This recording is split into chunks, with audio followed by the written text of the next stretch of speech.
sanctions upon the regime's complete denuclearization.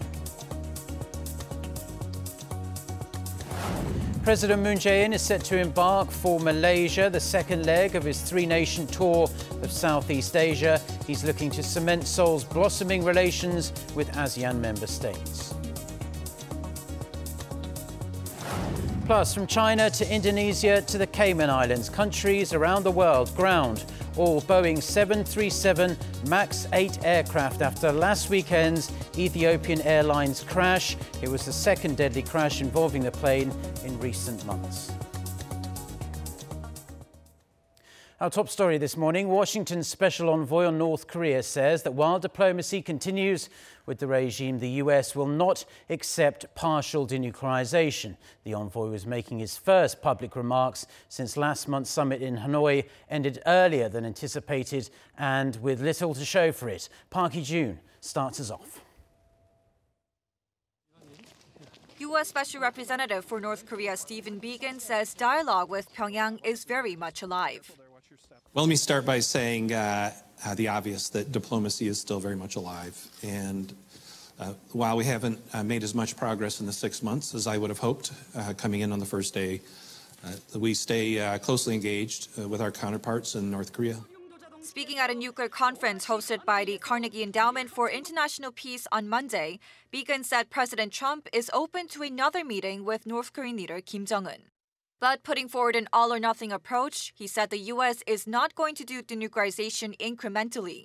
He insisted the North has to remove all its weapons of mass destruction, including its chemical and biological weapons. According to Biegun, President Trump hopes to achieve it before his first term ends in January 2021. When the North finishes the process of complete denuclearization, Biegun said that's when the U.S. will lift the economic sanctions. As for recent reports on new activity at the Dongchangli test sites, Biegun says Washington is closely monitoring the rocket site. He said he did not know whether the North Korean leader would decide to launch another missile, but he reiterated President Trump would be disappointed if Kim were to resume nuclear testing. Park Hee-jun, Arirang News. Now, despite being weighed down by some of the toughest sanctions in the world for its past digressions, a new UN report shows the regime may be evading those punitive measures through illegal transactions. Some examples include the illegal movement of petroleum, coal and even weapons. Lee Seung-jae with the details. According to a report to the UN Security Council by a panel of international experts expected to be issued this week, North Korea has found a chink in the armor of the sanctions placed on the regime. The report says North Korea has been accelerating its imports of petroleum products through illicit ship-to-ship transfers, while stepping up its coal exports. The report also indicates Pyongyang has been illegally exporting small arms to Syria, Yemen, Libya, and Sudan. The UN plans to investigate possible companies and individuals in Asia who have been aiding North Korea by secretly purchasing centrifuges for its uranium enrichment. The report said it's through these transactions that North Korea is able to continue its uranium enrichment process.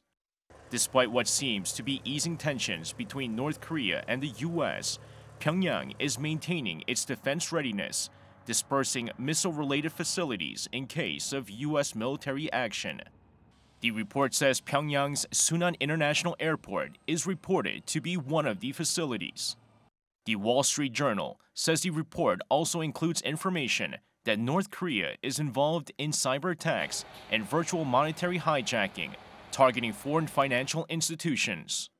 The UN report is published twice a year to evaluate the implementation and effectiveness of sanctions against North Korea. Lee Seung-jae, Arirang News. Now, South Korea appears to be working hard behind the scenes to keep the inter-Korean peace drive on track, despite last month's disappointing summit in Hanoi. Seoul's top security advisor, Jung Eui-yong, reportedly travelled to China last weekend for a meeting with the country's top diplomat, Yang Jiechi. Sources say the two discussed the North Korea-US summit and possible follow-up measures. Jong was reportedly due to hold a phone conversation with his US counterpart John Bolton on Monday evening, Korea time. Earlier, Bolton told ABC News that he will be speaking with Jong over the latest satellite images that show the regime could be rebuilding its missile launch site. The Blue House here in South Korea has yet to confirm whether the call happened. So the second North Korea-US summit that ended prematurely in Hanoi late last month did not really produce many fruitful results. Since then, a flurry of reports has raised concerns about the regime's activities at its launching facilities, as we just heard. Seoul's defense ministry came out on Monday and said it was keeping extra close tabs on the issue. Kan Hyung-woo with the details. Amid reports that North Korea could be preparing for a rocket launch, South Korea's Joint Chiefs of Staff says the nation's military is closely watching all activities at the regime's missile-related facilities. We are analyzing North Korea's activities with a range of prospects in mind, including possible preparations for a missile launch. We are meticulously tracking and monitoring the regime's every move. The spokesman added that the intelligence services of both Seoul and Washington are in close consultations regarding activities at Pyongyang's missile-related sites. The comments came amid various reports and analysis indicating movement at Pyongyang's nuclear and missile-related facilities based on U.S. intelligence officials and assessments of satellite pictures. According to the New York Times on Saturday, citing American intelligence estimates, the regime has produced enough uranium and plutonium to fuel 6 new nuclear warheads since the Singapore summit last June. U.S. National Public Radio NPR also reported on Friday the satellite images of Sanam-dong Missile Research Center, taken less than a week before the Hanoi summit in February, show vehicles parked near the site and cranes being erected, suggesting North Korea could be getting ready to launch a missile or a satellite in the near future. Kan Hyung-woo, Arirang News.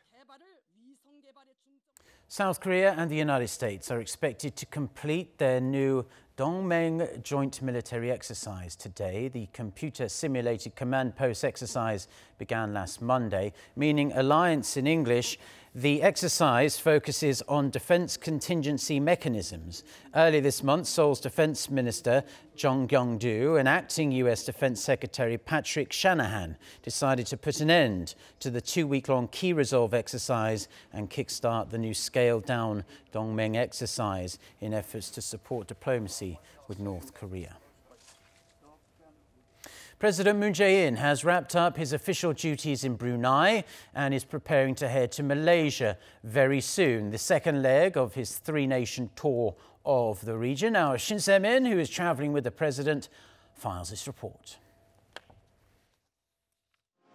During his 3-day stay in Brunei, President Moon Jae-in stressed how South Korea's relations with the country have steadily progressed over the years since the two sides established diplomatic ties in 1984.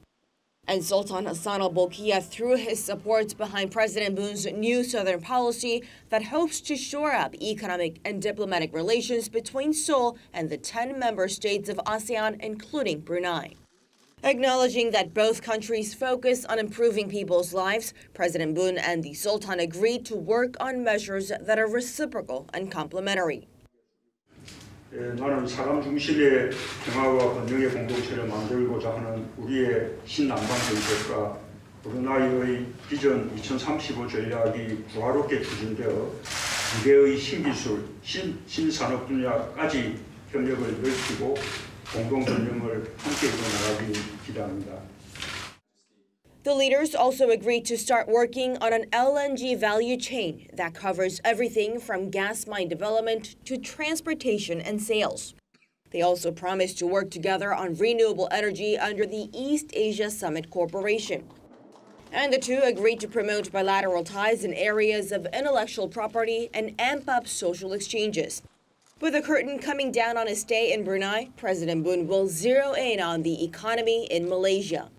The South Korean leader will attend a Hallyu and Halal exhibition and hold summit talks with the Malaysian Prime Minister Mahathir Mohamad, which will be followed by the signing of an MOU and then a joint press conference.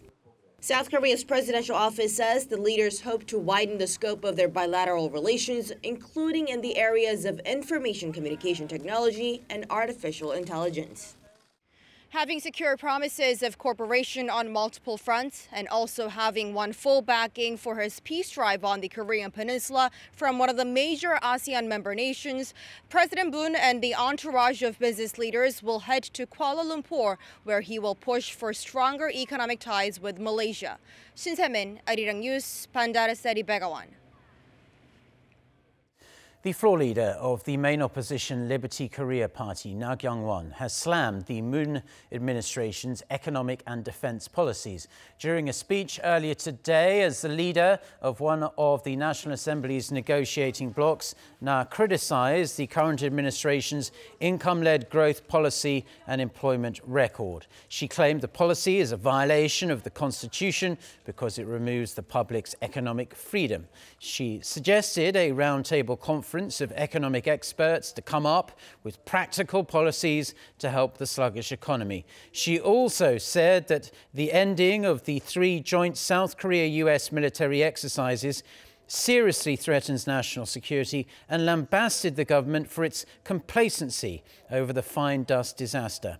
With the latest speech, Na becomes the first female floor leader to represent the negotiating bloc.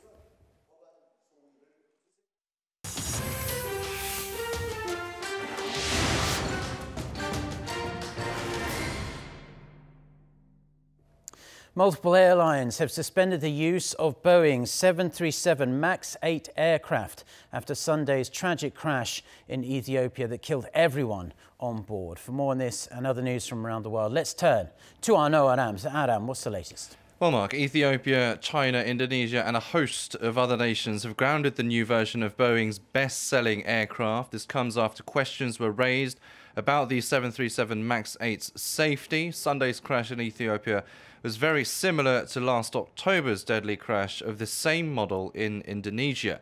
Safety experts cautioned, however, against drawing too many comparisons between the two crashes until more information is available. The cause of Sunday's disaster is still not yet clear, but investigators have found the jetliner's 2 flight recorders.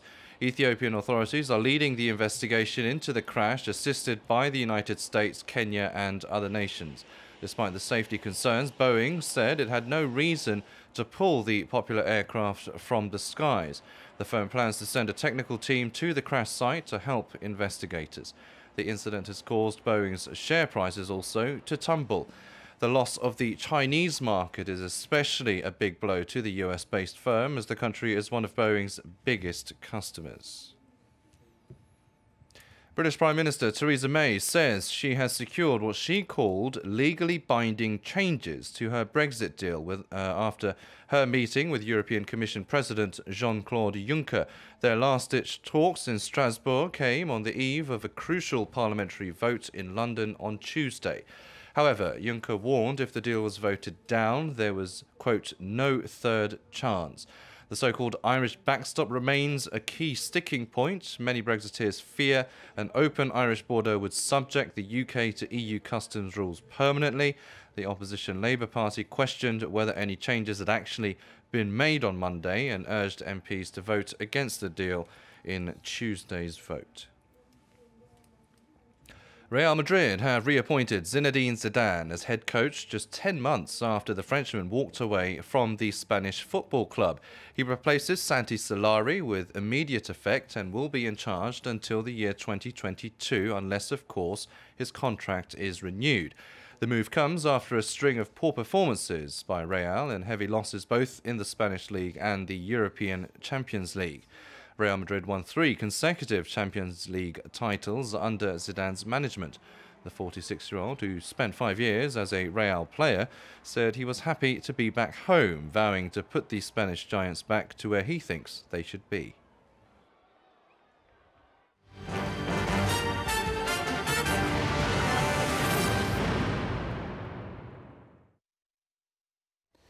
Thank you as always to our Arirang for the international news. Now, former South Korean President Chun Doo-hwan is back at his home in Seoul this morning after attending a libel hearing on Monday in the southwestern city of Gwangju. Flanked by his lawyers, he flatly denied the charges against him.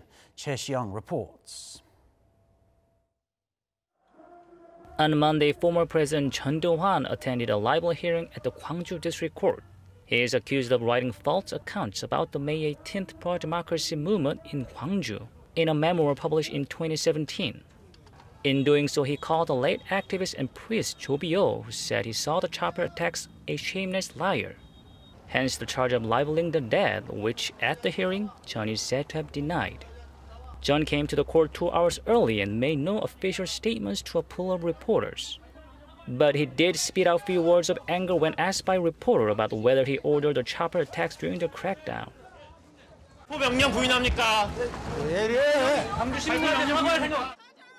A number of protesters were outside the court the whole time during the hearing. Chun's supporters were there too, but were greatly outnumbered. If he had taken full responsibility for what had happened in Gwangju in 1980 and said sorry at the time, we wouldn't be having this chaos today. Chun is charged with defaming the dead, which is punishable by law under certain conditions here in South Korea. Chun will be found guilty if the conditions are met. First, Chun's claim of no chopper attacks is shown to be false. And second, he knowingly made his claim even though he was aware that it was false. The main issue here is whether Chun intentionally made his claim, even when it's false. Now, if found guilty, Chun will be serving up to 2 years in prison or pay a maximum roughly $5,000 in fines. The first hearing took about 75 minutes, and the second one is scheduled for April 8th. Choi, Arirang News, Gwangju. Now, there are growing concerns about the health of the South Korean economy, with many organisations slashing their respective growth outlooks for 2019. The Korea Development Institute is pointing to sluggish exports and investment as the key contributing factors to the downgrades. Go Ryun-hee reports. For the 5th consecutive month, the Korea Development Institute says the Korean economy is slowing down. In its economic trends report for March, the state-run think tank says this is mainly due to weak exports and investment. Exports have been falling on year since December last year, and the rate of the decrease was more than 11% in February. Recent figures for March aren't looking great either. Separate data by the Korea Customs Service shows that exports during the first 10 days of the month decreased by almost 20%. The main reason for the downward trend is the drop in semiconductor exports, which are a big part of the nation's overall outbound shipments. As of last year, semiconductors accounted for around 20% of South Korea's total exports on average.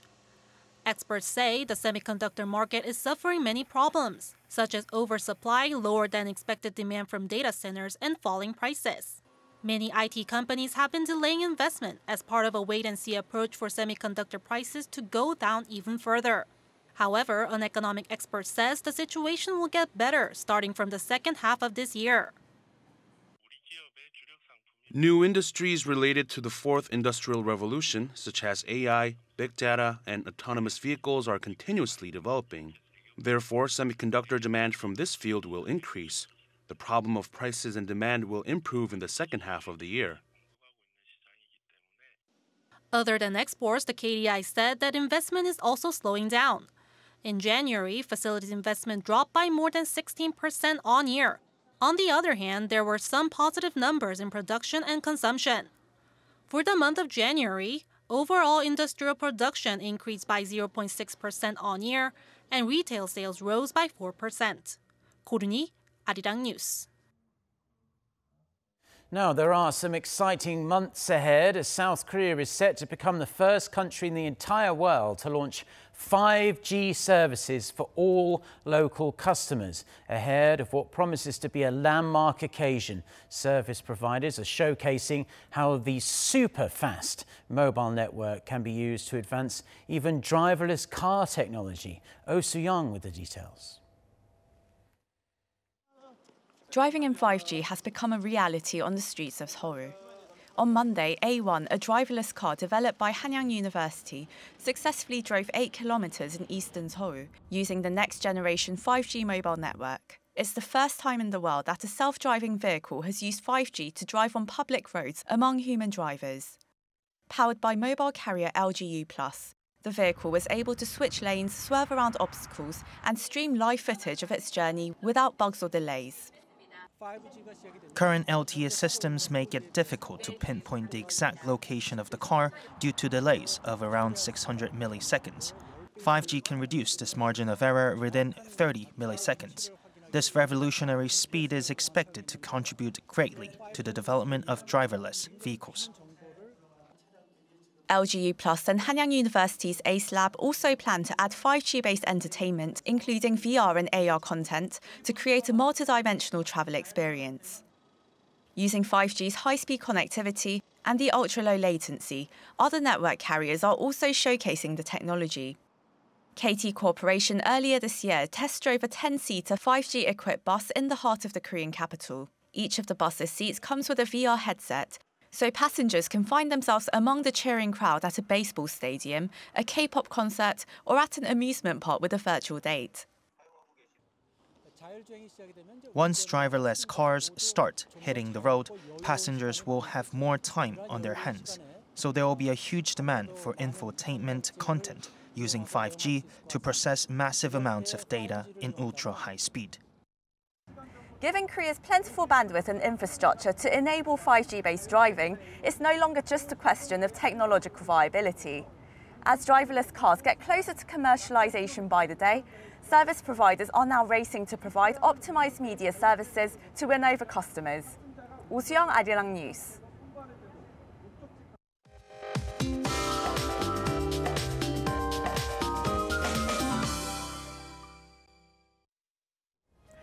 Good morning. Many northern regions and even Jeju Island, we're having a very dusty morning again. But thankfully, strong winds will blow in this afternoon and disperse the dust in the air.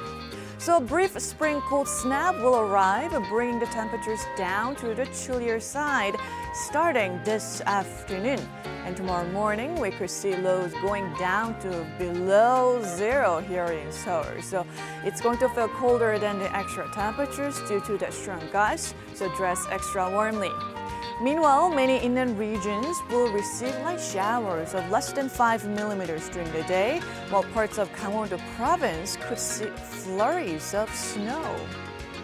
Daily highs will be higher for Jeju and Gwangju this afternoon, getting up to 17 and 14 degrees Celsius respectively, while Seoul will be a bit breezier at 9 degrees this afternoon. So tomorrow and even on Thursday morning, we'll wake up to sub-zero temperatures, while a mix of rain and snow is in the forecast for Friday nationwide.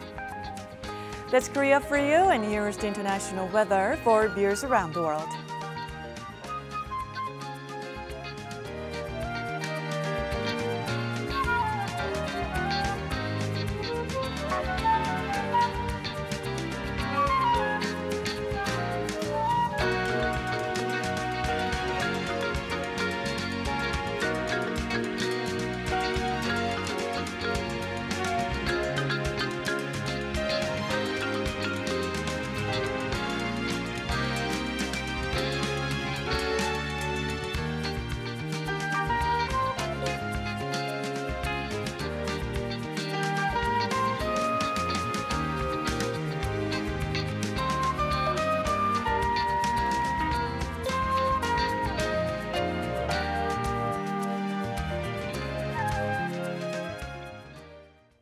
Well, that's all the news we have for now on this Tuesday morning here in Seoul. Do stay tuned to us on Arirang TV. Plenty more coming up, including our next newscast at noon Korea time with our very own Lee Ji-yoon. So until then, goodbye.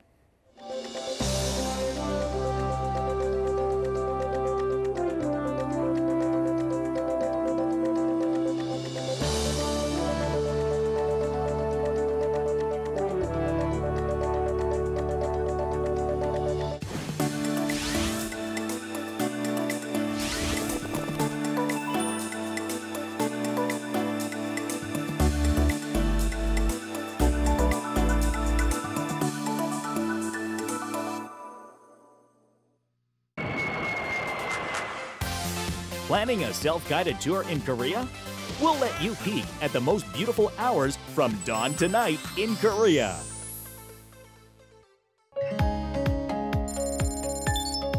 Come to Incheon, a city whose glistening morning is precious.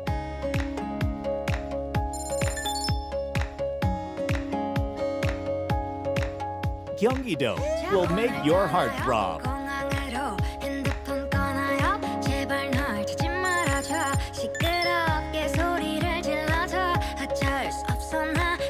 Come visit romantic Gyeongnam.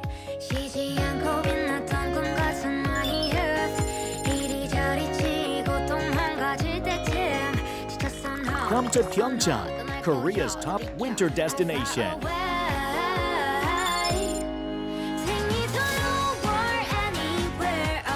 Come to Buyo for a memorable experience of history.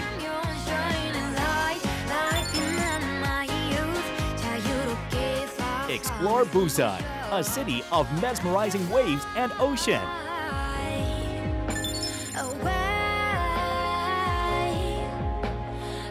Visit Jeollabuk-do, a place straight out of a movie.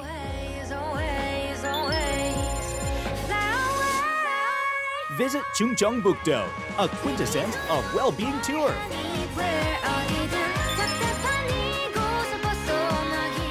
Come to Yeosu, a city with amazing sunset and night sea.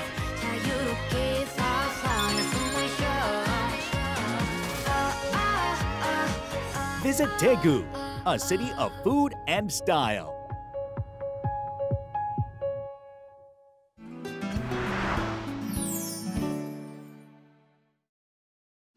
방통이 열리면 천천히 일어나 앉아주세요. 네, 천천히 일어나 앉으세요. 네, 방통이 열리면 천천히 일어나 앉으세요. Now, a glimpse into everyday life.